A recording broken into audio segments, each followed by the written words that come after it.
Hello friends, welcome back to my channel. जैसा कि आपको पता है हमारी जो एमसीक्यू सीरीज है वो चल रही है, जिसके अंदर हम प्रीवियस ईयर के जो क्वेश्चन हैं एग्जाम के अंदर पूछे गए हैं उन क्वेश्चन को हम डिस्कस कर रहे हैं, एक्सप्लेनेशन के साथ है। तो कल हमने स्टैटिस्टिक्स के कुछ क्वेश्चन डिस्कस किए थे, आज हम और करेंगे। आज भी हम स्टैटिस्टिक्स के ही क्वेश्चन डिस्कस करेंगे। अगर आपको ये वीडियो अच्छा लगे तो लाइक, शेयर और सब्सक्राइब है वो जरूर कर देना। Okay, let's we start. देखो फ्रेंड्स, फर्स्टली क्वेश्चन आता है कि एक reasonably size sample drawn randomly from large size population contain almost all the characteristics which exist in the population. ये कहते हैं कि जो आप एक रीजनेबल साइज का सैंपल सेलेक्ट करते हो पॉपुलेशन में से, क्या उसमें लगभग सारी कैरेक्टरिस्टिक्स होती है? यस, उसमें सारी कैरेक्टरिस्टिक्स होती है। मान लो आपके पास कोई 1000 है, ठीक है, 1000 पॉपुलेशन है, उसमें से आपको 100 सैंपल सेलेक्ट करने हैं, ठीक है। अगर आप उनको रैंडमली सैंपल को सिलेक्ट करते हो तो लगभग उसमें सारी जो कैरेक्टरिस्टिक्स है पॉपुलेशन की वो होती है। तो फर्स्ट जो अजर्सन है वो बिल्कुल राइट है। सेकंड कहता है the theory of sampling is based on the two important law of statistics, law of statistical regularity and law of interiors of large number. Yes, आपने दो लॉ पढ़े होंगे लॉ ऑफ स्टैटिस्टिक्स के। एक तो होता है law of statistical regularity and law of interior of large number. तो ये वाली भी सही है। तो आपकी जो दोनों अजर्शन भी सही है और रीजनिंग भी सही है। तो हम कह सकते हैं कि both A and R are correct and R is the right explanation of A. तो ये क्वेश्चन आपका आया हुआ है नवंबर 2017 में, ठीक है। फर्स्ट में अजर्शन में इसने बोला था कि क्या आप एक रीजनेबल साइज का सैंपल सेलेक्ट करते हो तो क्या उसके अंदर जो पॉपुलेशन रहता है उसकी लगभग सभी कैरेक्टरिस्टिक्स रहती है? यस। सेकंड कहता है कि क्या जो सैम्पलिंग है वो दो थ्योरी पे बेस है? यस, हमने पढ़ रखा है लॉ ऑफ स्टैटिकल रेगुलरिटी और law of interior of large number. अगर आपको इसके ऊपर वीडियो चाहिए कि जो लॉ ऑफ स्टैटिकल रेगुलरिटी और law of interior of large number है तो आप कमेंट सेक्शन में बता सकते हो, मैं इसके ऊपर वीडियो बना दूंगी। ओके, नेक्स्ट क्वेश्चन आता है जो एक, देखो फर्स्ट में अंदर ये कह रहा है कि if the value of beta two is if the value of beta 2 of a distribution gives the value more than 3, its curve is plateaukartic। अगर बीटा 2 की वैल्यू 3 से ज्यादा है तो क्या ये प्लेटेकर्टिक है? पहले इसने ये स्टेटमेंट बोली है। अब क्या बीटा 2 की वैल्यू अगर 3 से ज्यादा है तो क्या ये प्लेटेकर्टिक है? सेकेंड इसने बोला है इन a moderately asymmetrical distribution the standard deviation is 1.25 times of mean deviation। कि जो मॉडरेटली एसिमेट्रिकल डिस्ट्रीब्यूशन होता है, एसिमेट्रिकल बोला है इसने, सिमेट्रिकल मत पढ़ना, एसिमेट्रिकल बोला है। तो in moderately asymmetrical distribution the standard deviation the 1.25 times of mean deviation. अब हम दोनों इसको अच्छे से समझते हैं। देखो, पहला इसने बोला है कि अगर बीटा 2 की वैल्यू 3 से ज्यादा है तो क्या है प्लेटोकर्टिक होता है। पहले हम पढ़ते हैं ये प्लेटोकर्टिक, मेसोकर्टिक और लेप्टोकर्टिक होता क्या है। तो आप ऐसे बनाते हो, ठीक है, इस टाइप से,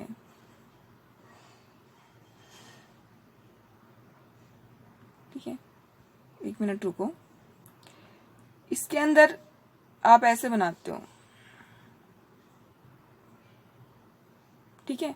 तो आपने देखा होगा ये वाला कौन सा होता है, ये वाला आपका होता है प्लेटेकर्टिक, ठीक है, प्लेटेकर्टिक। ये वाला आपका होता है मेसोकर्टिक, ठीक है। और जो ये वाला आपका होता है ये वाला होता है आपका लेप्टोकर्टिक, ठीक है। ये वाला सबसे ऊपर वाला होता है प्लेटोकर्टिक, ठीक है। सबसे ऊपर वाला जो था ये वाला, ये था आपका प्लेटोकर्टिक, उसके बाद था मेसोकर्टिक और उसके बाद था लेप्टोकर्टिक है। तो एक बात याद रखना, प्लेटोकर्टिक जो मेसोकर्टिक होता है उसके अंदर बीटा 2 बराबर किसके होता है? 3 के। किसमें होता है? मेसोकर्टिक में, ठीक है। मेसोकर्टिक के अंदर बीटा 2 बराबर किसके होता है? 3 के। उसके बाद प्लेटोकर्टिक में क्या होता है? प्लेटोकर्टिक, इसमें बीटा 2 लेस देन क्या होता है? 3 के। किसमें? प्लेटोकर्टिक में, ठीक है। और बीटा 2 ग्रेटर देन 3 ये किस केस में होता है? ये लेप्टोकर्टिक के केस में होता है, ठीक है। बीटा 2 बराबर 3 होता है मेसोकर्टिक के केस में, बीटा 2 लेस देन 3 होता है किस केस में, प्लेटोकर्टिक के केस में, और बीटा 2 ग्रेटर देन 3 किस में होता है, लेप्टोकर्टिक के केस में। अब हम क्वेश्चन की तरफ चलते हैं। इसने पूछा कि अगर बीटा 2 की वैल्यू 3 से ज्यादा है तो क्या ये प्लेटोकर्टिक है, तो नहीं, अपने अभी अभी पढ़ा है ये प्लेटोकर्टिक नहीं है। प्लेटोकर्टिक तो तब होता जब बीटा 2 की वैल्यू 3 से कम होती, ठीक है, बीटा 2 की वैल्यू 3 से कम होती तब होता प्लेटोकर्टिक। ये क्या होगा, लेप्टोकर्टिक होगा। अगर 3 से ज्यादा है वैल्यू तो वो क्या होगा, लेप्टोकर्टिक होगा। तो ये प्लेटोकर्टिक नहीं होगा, ये लेप्टोकर्टिक है। तो फर्स्ट स्टेटमेंट आपकी क्या हो गई, रॉन्ग हो गई। ओके, सेकेंड देखो, in a moderately asymmetrical distribution the standard deviation is the 1.25 times of mean deviation. कि एसिमेट्रिकल डिस्ट्रीब्यूशन में स्टैंडर्ड डेविएशन 1.25 होता है मीन डेविएशन के, नहीं, ये सिमेट्रिकल डिस्ट्रीब्यूशन के केस में होता है 1.25 मीन डेविएशन के। देखो आपने एक फॉर्मूला पढ़ा होगा, उसमें पढ़ा होगा किसमें, सिमेट्रिकल डिस्ट्रीब्यूशन के अंदर, उसमें पढ़ा होता है जो मीन डेविएशन होता है वो 4/5 होता है स्टैंडर्ड डेविएशन के, ठीक है। लेकिन ये किस केस में होता है, ये किस केस में होता है, सिमेट्रिकल डिस्ट्रीब्यूशन के केस में होता है, एसिमेट्रिकल डिस्ट्रीब्यूशन के केस में नहीं होता है, ठीक है। तो अब यहाँ पर देखो, अगर आप इसमें स्टैंडर्ड डेविएशन निकालोगे तो ये कितना आ जाएगा, 5/4, और ये कितना हो जाएगा, 1.25 हो जाएगा।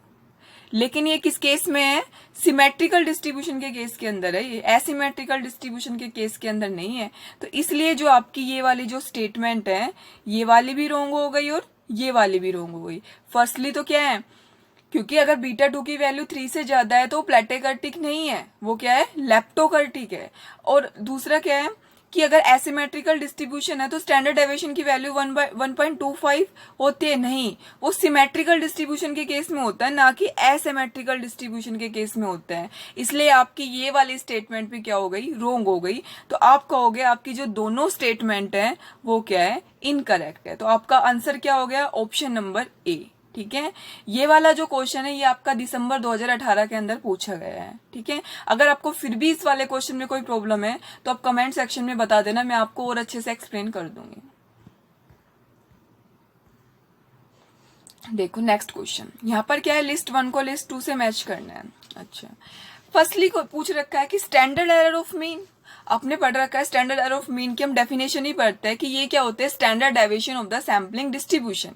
स्टैंडर्ड एरर की जो फर्स्ट लाइन ही यही आती है कि स्टैंडर्ड एरर होती है standard deviation of the sampling distribution, ठीक है। तो ए का तो हमें ऐसे ही पता चल रहा है कि जो स्टैंडर्ड एरर क्या है, standard deviation of the sampling distribution. तो ए का फोर्थ, अब देखते हैं ए का फोर्थ इसमें दे रखा है, यस, फर्स्ट में दे रखा है और थर्ड में दे रखा है। तो 2 ऑप्शन तो यहाँ से हमारे नेग्लेक्ट हो गए।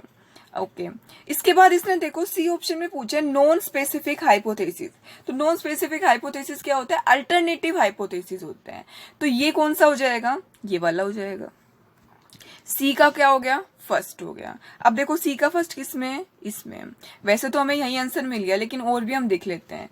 उसके बाद इसने कहा है कि सेकंड पॉइंट के अंदर base of point estimate of, कि जो पॉइंट एस्टिमेट का आधार क्या होता है। तो फ्रेंड्स, पॉइंट एस्टिमेट्स का जो आधार होता है वो क्या होता है, mean of the sampling distribution of mean, ठीक है। इसका जो आधार क्या होता है, मीन होता है, mean of the sampling distribution of mean है।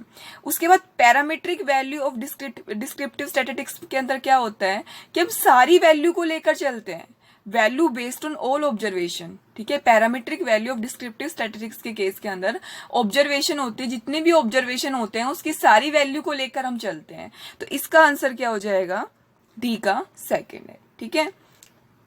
नेक्स्ट क्वेश्चन पे चलते हैं। देखो पहला है काई स्क्वायर टेस्ट है। फर्स्टली तो आपको पता है काई स्क्वायर टेस्ट क्या होता है, नॉन पैरामीट्रिक टेस्ट होता है, लेकिन कई बार हम इसको पैरामीट्रिकली भी यूज कर लेते हैं, उसकी कुछ कंडीशन होती है, उस केस के अंदर हम इसको पैरामीट्रिक यूज करते हैं। तो काई स्क्वायर टेस्ट क्या होता है, देखो फर्स्ट क्या है, testing the goodness of fit of A distribution. तो यही इसका है, काई स्क्वायर टेस्ट क्या होता है, आपने पढ़ा होगा, testing of goodness of fit और testing of independent of attributes है, ठीक है। ये इसकी फीचर्स के अंदर ही आता है। जब हम काई स्क्वायर टेस्ट का नॉन पैरामीट्रिकली यूज करते हैं तो इसके अंदर फर्स्ट तो आती है test of goodness of fit और test of independent of attributes है। तो ए का तो क्या हो गया सेकंड। अब देखते हैं ए का सेकंड इसमें है। यस, वैसे तो खैर हमें आंसर मिल चुका है, लेकिन फिर भी हम देख लेते हैं। उसके बाद देखो जेड टेस्ट है। पहले हम जेड टेस्ट की बात करते हैं। जेड टेस्ट क्या होता है? लार्ज सैंपल टेस्ट होता है। जेड टेस्ट क्या होता है? लार्ज सैंपल टेस्ट होता है। और जेड टेस्ट के केस में आपका स्टैंडर्ड डेविएशन नोन होता है। जेड टेस्ट के केस में आपको स्टैंडर्ड डेविएशन क्या होता है? दिया हुआ होता है, नोन होता है। ठीक है, तो अब देखो, testing the significance of the difference of the mean value among more than 2 sample groups, नहीं ये नहीं हो सकता, ये एनोवा के केस में होता है। Testing the significance of the difference between of mean value between 2 large size sample, तो यही इसका क्या हो जाएगा? आंसर हो जाएगा। जेड टेस्ट का क्या हो जाएगा? थर्ड है, क्योंकि ये क्या होता है? एक लार्ज साइज सैंपल टेस्ट होता है। और टी टेस्ट क्या होता है? स्मॉल साइज सैंपल टेस्ट होता है। और टी टेस्ट के केस में आपको स्टैंडर्ड डेविएशन के बारे में पता नहीं होता। स्टैंडर्ड डेविएशन क्या होता है? अननोन होता है। किस केस में? टी टेस्ट के केस में। तो इसका क्या हो जाएगा? फोर्थ है कि testing the significance the difference of the mean value between 2 small size sample when population and standard deviation is not available. Population और स्टैंडर्ड डेविएशन क्या होता है? गिवन नहीं होते। किसमें गिवन होते हैं? ये जेड टेस्ट के केस में गिवन होते हैं, पॉपुलेशन भी और स्टैंडर्ड डेविएशन भी। टी टेस्ट के केस में ये गिवन नहीं होते हैं। अनोवा क्या होता है? अनोवा का यूज हम तब करते हैं जब हमें सिग्निफिकेंस जानना हो। ठीक है, significance the difference between mean value more than 2 sample group. जब हमें 2 से ज्यादा सैंपल ग्रुप्स हैं उसके बीच में मीन डिफरेंस जानना हो तो उस केस के अंदर हम अनोवा का यूज करते हैं, एनालाइज ऑफ वेरिएंस। ठीक है, ओके। देखो नेक्स्ट क्वेश्चन कहते हैं, in the case of classification of the data the class having its upper limits it treated as the lower limit of the text next class is called है। ये कहता है कि अगर मान लो, देखो इसको ऐसे समझो, अगर मान लो 40 से 50 है और 50 से 60 है, तो इसने बोला है ये वाली कौन सी सीरीज होती है। वैसे तो खैर इसका आंसर एक्सक्लूसिव सीरीज होता है। कैसे होता है? इसने बोला है the class having its upper limit is stated as the lower limit of next class. यानी जो फर्स्ट क्लास है ना, इसकी जो अपर लिमिट है वो दूसरी क्लास की क्या मानी जाती है? लोअर लिमिट मानी जाती है। तो उसको हम क्या बोलते हैं? Exclusive series. यानी जो 50 होता है ना, 50 इसमें इंक्लूड नहीं होता इस वाली सीरीज में। जो 50 नंबर है वो इसमें इंक्लूड नहीं होता। 50 नंबर किस में इंक्लूड होता है? नेक्स्ट वाली सीरीज में इंक्लूड होता है। इसको हम एक्सक्लूसिव सीरीज बोलते हैं। यहाँ साथ के साथ मैं आपको इंक्लूसिव के बारे में बता देती हूँ। इंक्लूसिव सीरीज क्या होती है? जैसे कि 40 से 49, 50 से 59। अब यहाँ पर जो 49 है ना वो इसी में इंक्लूड है। 49 है वो इसी वाली सीरीज में इंक्लूड है, और जो ये 59 है ये भी इसी वाली सीरीज में इंक्लूड है। यानी यहाँ पर ऐसा नहीं है कि इसकी जो अपर लिमिट है वो दूसरी की लोअर लिमिट है। तो इसको हम बोलते हैं इंक्लूसिव सीरीज। और पहली वाली को क्या बोलते थे? जो इसने क्वेश्चन पूछा है उसको हम बोलते हैं एक्सक्लूसिव सीरीज, जहां पर क्या होता है पहली वाली की सीरीज की जो अपर लिमिट है दूसरी वाले की क्या बन जाती है? लोअर लिमिट बन जाती है।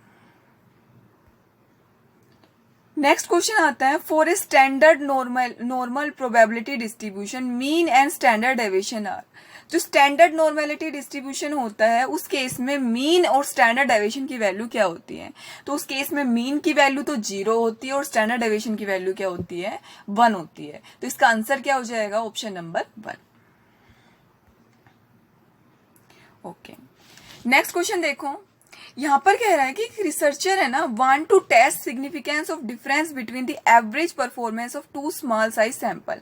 यहाँ पर जो रिसर्चर है ना वो 2 सैंपल के ऊपर, जो स्मॉल सैंपल है उनके ऊपर टेस्ट है वो करना चाहते हैं उनकी एवरेज परफॉर्मेंस के लिए।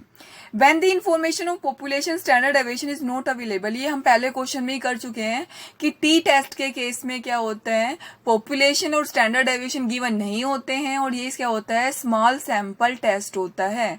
तो इसका आंसर तो हमें वैसे ही पता लग गया। क्या होगा इसका आंसर? टी टेस्ट है। यानी यहाँ पर ना तो आपको पॉपुलेशन के बारे में पता होता है ना ही आपको स्टैंडर्ड डेविएशन के बारे में पता होता है, क्योंकि ये क्या होता है? स्मॉल सैंपल टेस्ट होता है। किसमें आपको पता होता है पॉपुलेशन और स्टैंडर्ड डेविएशन के बारे में? आपको किसमें? जेड टेस्ट के केस के अंदर आपको पॉपुलेशन और स्टैंडर्ड डेविएशन के बारे में पता होता है। तो इसका आंसर क्या हो जाएगा? टी टेस्ट हो जाएगा। देखो नेक्स्ट क्वेश्चन क्या कह रहा है, कि if unexplained variation between x and y variable is 36%, what is the coefficient of correlation between the variable. तो इसका देखो क्या होगा, इसमें क्या कह रहा है, आपका जो अनएक्सप्लेन्ड वेरिएंस है वो आपको दे रखा है, अनएक्सप्लेन्ड वेरिएंस है आपको दे रखा है 36%, ठीक है। अब अनएक्सप्लेन्ड दे रखा है, आपको पता है एक्सप्लेन प्लस अनएक्सप्लेन्ड बराबर किसके होता है, 1 के होता है ना। तो इससे क्या होगा, अनएक्सप्लेन्ड वेरिएंस तो कितना होगा 36% है, एक्सप्लेन्ड वेरिएंस किसके बराबर हो जाएगा, एक्सप्लेन्ड वेरिएंस क्या हो गया 1 माइनस 36%, यानी 0.36 आपने लेस कर दिया तो आपके पास कितना आ जाएगा 64% हो जाएगा, ठीक है। अब आपको पता है कोफिशिएंट ऑफ डिटर्मिनेशन, यानी ये तो क्या हो गया R, एक्सप्लेन वेरिएंस क्या होता है R से डिनोट करते हैं इसको हम, ठीक है। ये तो क्या हो गया 64% है। अब कोफिशिएंट ऑफ डिटर्मिनेशन क्या होता है, कोफिशिएंट ऑफ डिटर्मिनेशन ये आपका होता है R² के बराबर होता है, ठीक है। अब देखो कोफिशिएंट ऑफ डिटर्मिनेशन आपका किसके बराबर होता है, R² के बराबर है। R आपको गिवन है, R आपको गिवन कितना है 0.64, 64% का मतलब 0.64 ही हो गया, ठीक है। अब आपको ये क्या हो जाएगा, मतलब कोफिशिएंट ऑफ डिटर्मिनेशन निकालना है तो यहां पर हम क्या लगा देंगे रूट 0.64, अब इसका रूट कितना हो जाएगा 0.80, तो आंसर आपका कितना हो जाएगा आपका जो आंसर कितना हो जाएगा 0.80, ये आपका क्या हो जाएगा आंसर, देखो ऑप्शन के अंदर, ठीक है। Unexplained variance between x and y कितना था 36%, तो इसने बताना था कोफिशिएंट ऑफ कोरिलेशन कितना होगा, तो ये कितना आ गया 0.80, क्योंकि एक्सप्लेन्ड प्लस अनएक्सप्लेन्ड वेरिएंस किसके बराबर होता है 1 के, कोफिशिएंट ऑफ डिटर्मिनेशन क्या होता है R² के बराबर होता है। तो आपके पास R तो है, एक्सप्लेन वेरिएंस 0.64, R² के लिए उसको क्या कर दोगे आप रूट कर दोगे, तो 0.64 का रूट कितना आ जाएगा 0.80, ठीक है। तो ये इसका क्या हो जाएगा आंसर हो जाएगा, ओके। नेक्स्ट क्वेश्चन कहता है कि व्हेन द डाटा है ना वो are classified only basis of the descriptive characteristics, यानी जब डाटा को आप सिर्फ किस पर ले रहे हो डिस्क्रिप्टिव कैरेक्टरिस्टिक्स के बेस के ऊपर, which can not be quantified, जिसको आप क्वांटिफाई नहीं कर सकते। जैसे मैंने बोला कि आप स्मार्ट हो, लेकिन कितने स्मार्ट हो ये थोड़ी, इसको मैं क्वांटिफाई थोड़ी कर सकती हूँ। तो ये एक तरह के कौन से डाटा हो गए, ये क्वालिटेटिव डाटा हो गए, क्योंकि क्वालिटेटिव डाटा को आप क्वांटिफाई नहीं कर सकते हैं, ठीक है। तो ये कौन से हो गए क्वालिटेटिव डाटा, जहां पर डाटा है उसको सिर्फ डिस्क्रिप्टिव कैरेक्टरिस्टिक्स के बेस पर लेते हैं, उसको क्वांटिफाई नहीं कर सकते, तो वो कौन से होते हैं, वो आपके क्वालिटेटिव क्लासिफिकेशन होते हैं, ठीक है। तो ये आज के हमारे 10 क्वेश्चन थे, कल हम और 10 क्वेश्चन डिस्कस करेंगे। तो आपको चैनल है उसको जरूर सब्सक्राइब कर लेना ताकि आपको टाइमली नोटिफिकेशन है वो मिल जाए। Thank you.